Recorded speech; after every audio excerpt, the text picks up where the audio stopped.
This is part 2 of a little mini video series about mom shaming. The first video kind of looked at the broader picture of mom shaming and judgments and why it might be happening. And this video is going to get into more specific ideas for how to avoid the mom shaming and judgments and how to deal with it when it inevitably happens. So first and foremost, listen to the feedback from your intuition. You already know the best way to parent deep down. You know how to parent your unique child. You know what feels best for your unique family. But you know, the opinions of others, books by the experts, how we were parented, you know, various other factors, they muddy the waters of our intuition and they make us second guess our decisions. So to step out of that muddiness and make decisions that, you know, are based on your inner wisdom, your intuition, and feel right for, again, your unique family. It's great to step out of the chaos of parenting, which I know can be hard sometimes, but you only need like a couple minutes for this exercise. Go somewhere quiet and ask yourself the questions. So for example, if you're figuring out where your baby should sleep, get into a quiet space and ask, okay, where should my baby sleep? And you might have the voice of your mother or your friend or those experts come into your head at first. Just let those voices go. We're not asking those people. And allow the right answer to come to you. And when that right answer comes to you, you'll probably feel your stomach unclench. You'll probably be able to breathe easier, and something in you says, yeah, like that feels right. Let's try that. And something else that's really important to remember is when that answer comes to you, you don't need permission to listen to it. It is your right to listen to your own instincts and your own unique ideas about parenting. It doesn't need to be validated by somebody on YouTube or your mom or anybody else. If it feels right to you, go ahead and try it. And the cool thing is with decisions like this, you can always change them. If that voice says, I think we should try co-sleeping with the baby, and you co-sleep and then afterwards you're like, you know what, actually that just doesn't feel right. Go back to the drawing board and ask yourself again, okay, well, what's another choice that might be right for our family? Your decisions are flexible and can be changed. So you don't need to feel like, again, they're like rigid. Like once you make the decision, you have to stick to it forever. You can change and adapt. And one caveat is like not all your decisions need to come from this like super deep wisdom and be the like holy grail of answers to parenting. It can simply be a choice that puts more ease into your life. If you're thinking, God, you know I shouldn't let my kid watch as much SpongeBob, but right now it is like totally saving my sanity. You know what? In my book, that's fine. Let them watch some extra SpongeBob if it's bringing some much needed ease into your life. It doesn't always have to be this parenting decision that's like the pinnacle of like purity and perfection. It can be something that is a little bit messy, but works for your current situation with your family, if that makes sense. Okay, next. If someone disapproves of you, explore that. And I'm not talking about like random strangers on the internet that say vile things. I'm talking about like your mom or your sister who, you know, might be like, hey, I'm wondering if like maybe you should try something different with putting the baby down for a nap or whatever. So where I'm coming from with this one is when my mom like gently insinuates that I might try something different with my son, I get so angry, like so irrationally angry. And when I started to look at that, I realized that the angrier I got over one of her suggestions, the more that my instincts thought that she was right. So I was like rebelling against my intuition that's like, yeah, you know what, she might be right. But I was like, no, she doesn't know. I know the right way. So I hate when she's right, because obviously we all hate when our moms are right, right? But it made me realize that, you know, if somebody's parenting suggestion or even a judgment really like triggers you and really pisses you off, it's worth it to step out of that situation, to not do the processing with them, but step away and think, all right, if I'm being really honest, am I being triggered because their suggestion is actually something that I also agree with, but I've just been avoiding?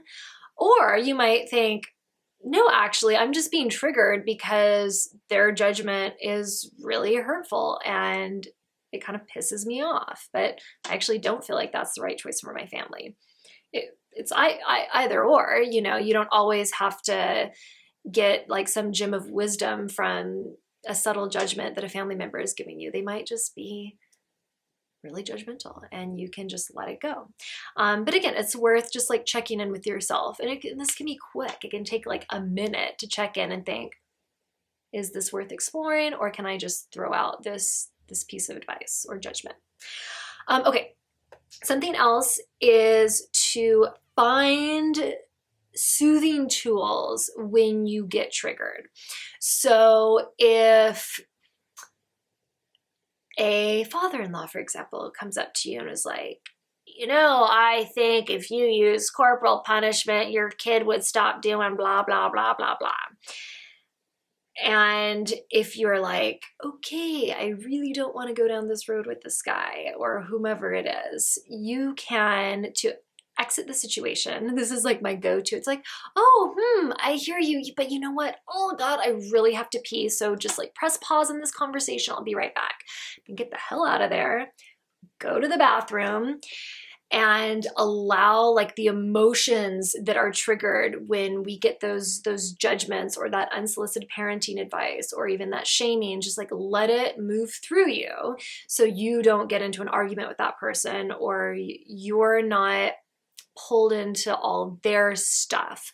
To let it move through you, to realize like, okay, all their judgments, all that stuff is their own thing. They're speaking from their parenting camp. They're maybe feeling insecure about different things, about how they parented or whatever. And then to come back to the place of remembering that ultimately you know what is best for your child. You know what is best for your child.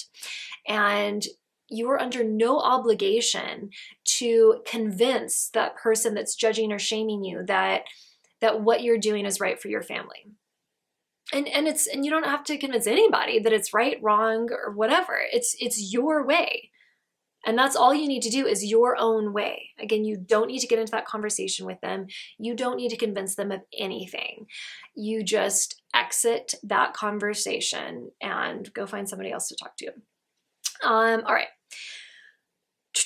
You can also feel free to not share your parenting philosophy. So if you are with someone who you know just will not understand where you're coming from, it will not be a productive conversation about parenting, you have every right to not engage in the conversation, kind of like the last one that I was talking about.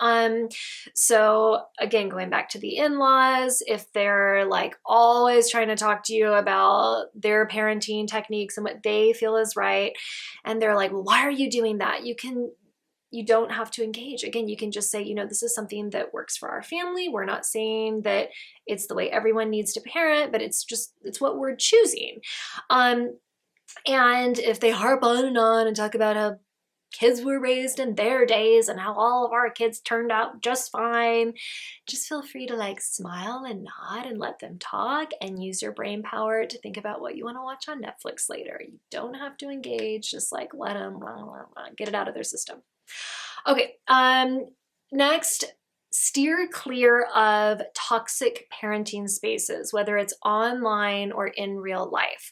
So if you're like exploring different parenting forums on Facebook, for example, kind of like before you join, look through the comments and see, is it a supportive community or is it one where that people use to judge and shame each other? If it's the latter, don't sign up for it. Same with like a mom group or anything like that.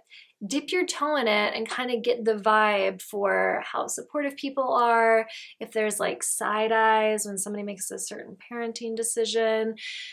Do yourself the favor of not investing your time in any environment that is not going to be supportive of you as a mother. All right, and finally, resist the urge to make your own judgments. When I used to be a mega judgy McJudgerson, I would get really paranoid. I would think, well, if I'm judging them, then they're probably judging me too. And I would think that we're all just like judging each other. But it just came down to me. It came down to me being insecure and me passing out judgments, usually behind people's backs. And it made me feel awful. It probably made me feel so much more awful than anybody that I placed judgment on. So just remember, we're all doing our best and we all deserve, more understanding from fellow parents and more space to parent the way that we feel is right. And remember that somebody making a different choice than you're making does not mean that they're right or you're wrong or you're right or they're wrong. We're all going to be parenting in a different way, and that's beautiful, and that is perfect. All right, if you have any questions about anything I just went over, I hope I wasn't rambling, let me know in the comments below. And if, again, you want a little bit more context about what I'm talking about, the video that I think is entitled, like, what's the deal with mom shaming or something like that. Mom shaming is definitely in the title. Go ahead and check that out.